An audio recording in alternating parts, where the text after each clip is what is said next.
ভিতরে ঢুকে গিয়ে তার ভিতরে চলাচল করে।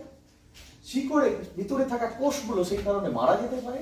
মারা গেলে যে ক্ষত সৃষ্টি হয় সেই ক্ষতটা আমরা উপরে দেখতে পাই, উপরে একটা ভেজা ভেজা অংশ প্রথমে দেখতে পাই, তারপরে যখন আরো বেশি কোষ মারা যায় তখন সেই ক্ষতটা বাড়তে থাকে, পরবর্তীকালে সেখানে একটা ক্যাভিটি গর্ত তৈরি হয়, সেখান থেকে ছত্রাক ব্যাকটেরিয়া শিকড়ে ঢোকে, শিকড় পচে যায়।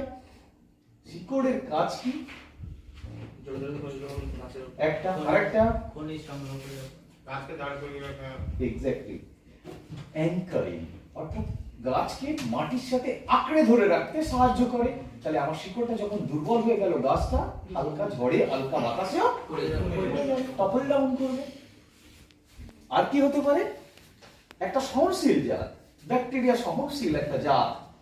ব্যাকটেরিয়া নিজের চেষ্টায় শিকড়ের ভিতরে প্রবেশ করতে পারে না, আঘাত দরকার। অন্তর্বর্তীকালীন চাষের সময় পোকামাকড়ের আক্রমণে শিকড়ে যে ক্ষত সৃষ্টি হয় সেখান দিয়ে ব্যাকটেরিয়া ঢোকে। একটা জাত আমরা বললাম সেটা ব্যাকটেরিয়া সহনশীল, কিন্তু সেটা যদি কৃমি সহনশীল না হয় তাহলে তার সহনশীলতা দীর্ঘস্থায়ী হবে না। কারণ